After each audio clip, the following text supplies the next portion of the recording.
My name is Agnes Kiragga. I work with the Infectious Diseases Institute under Makerere University in Kampala, Uganda. I am under the research department and I head the statistics unit. My career for the past 15 years or so is around data use and other technologies to address public health concerns and infectious diseases, including HIV, and trying to understand how data can be used in Uganda and globally. I am also a founder of the African Women in Science Hub.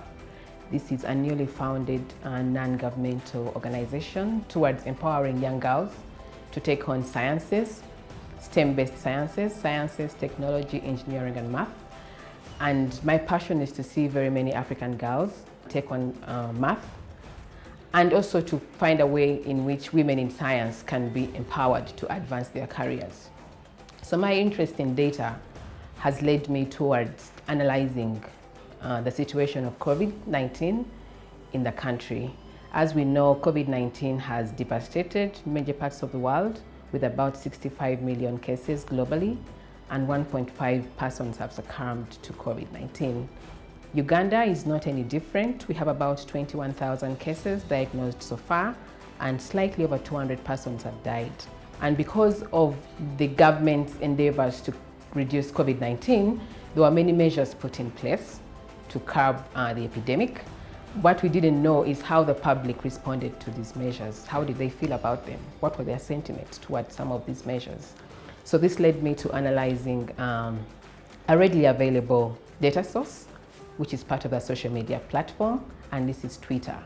Uganda has seen an increase in Twitter over the past months during the epidemic, and due to this we thought it was important to see what Ugandans feel. Twitter is a good platform because it enhances persons to express their feelings in an explicit manner that can be then mined using data science methods to understand important aspects like when do Ugandans tweet, who are the top influencers in Uganda with regards to COVID, what are the sentiments of Ugandans towards COVID-19, and what are the ongoing myths in the country.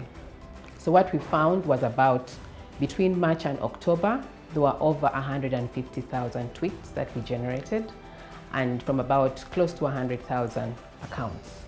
This was important because we then were able to look at the trending topics around COVID-19 when people were tweeting, and we saw that during the lockdown, when persons were at home and it was a very tense time, there was a lot of tweeting going on and persons expressing their attitudes towards the measures and COVID-19 in general.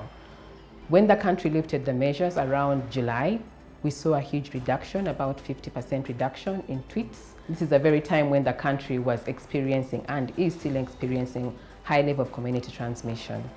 So what we thought then was, what are the sentiments around COVID-19? We analyzed the sentiment analysis of all the tweets that we generated, and we saw that at the time the country was locked down, there were a lot of negative feelings.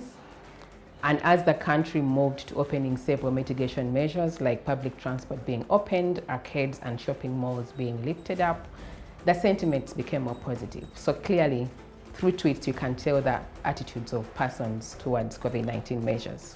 We then also looked at the influencers that were pertinent to the COVID-19 epidemic. We saw that media houses do influence so many persons in the country. A top TV in Uganda is NBS TV, that then had the greatest tweets and was a great influencer of COVID-19. And of course, the president of the country, Yoweri Kaguta Museveni, who has continuously increased his tweets with several followers. We then looked at the myths that are going around the country. We looked at the myths in relation to the WHO myths that are around COVID-19, and we saw that Ugandans thought garlic is a very good treatment for COVID-19 at the expense of putting on masks. We saw some hints of hydroxychloroquine, and we also saw myths around 5G being related to COVID-19. So there is need to enhance and educate the public about what should and should be done and believed around COVID-19. So my take home from all this analysis is, how can social media be harnessed to address public health concerns in the country? It's a good platform. Africa is on the increase in regards to using social media platforms, and they can be leveraged to address epidemics, to address very huge problems, particularly climate change or antibiotic resistance, And my next step out here is to call upon collaborators. If we can protect and use this data to address public health concerns in Africa, I think we'll be on the right path to solving several issues on the continent. Thank you.